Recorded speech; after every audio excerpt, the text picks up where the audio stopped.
মজার ছলে বলা অনেক কথাই শিশুদের মনে কী ধরনের প্রভাব ফেলে জানেন? অনেক সময় আছে মারা যখন সন্তানদেরকে শাসন করে, অনেকেই বলেই ফেলে, "মা পচা, মাকে মেরে দিব, মাকে বকে দিব।" এই সামান্য কথা কী বা যায় আসে? কিন্তু না, যায় আসে।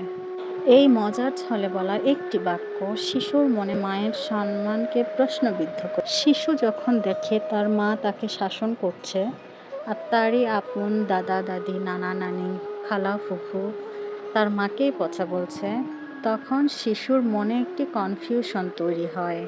সে মনে করে তার মাই ভুল করেছে, বাকি সবাই সঠিক। শিশুদের মনে একটি দ্বন্দ্ব সৃষ্টি হয়। তারা মুখে হয়তো কিছু বলে না, কিন্তু এই জিনিসটি তাদের মাথায় গেঁথে থাকে।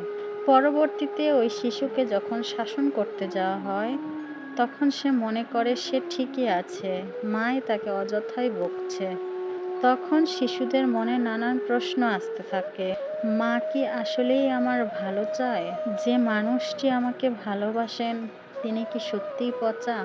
আমি কি তাকে সম্মান করব নাকি করব না? আমরা জানি মায়েরা তার শিশুদের জন্য ভালোই চায়, আর সন্তানরাও যেন এই মানসিকতা নিয়েই বড় হয়।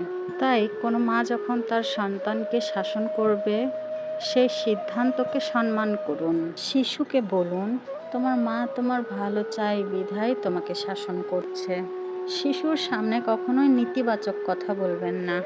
মা পচা, মাকে মেরে দিব, এই ধরনের নেতিবাচক কথাগুলো বলা থেকে বিরত থাকুন। যদি আপনার মনে হয় মা ভুল শাসন করছে, তবুও শিশুর সামনে মাকেই সাপোর্ট করুন। প্রয়োজনে মাকে আলাদা ডেকে বুঝান, কিন্তু কখনোই বাচ্চার সামনে বলবেন না, মা পচা, মাকে মেরে দিব। শিশুদের শিক্ষা শুধুমাত্র স্কুল কিংবা বই পুস্তকের মধ্যেই সীমাবদ্ধ নয়। আমাদের আচরণগুলো থেকে কিন্তু শিশুরা অনেক কিছু শেখে। তাই এমন কিছু করবেন না যাতে শিশুদের কারো প্রতি সম্মানটাই উঠে যায়।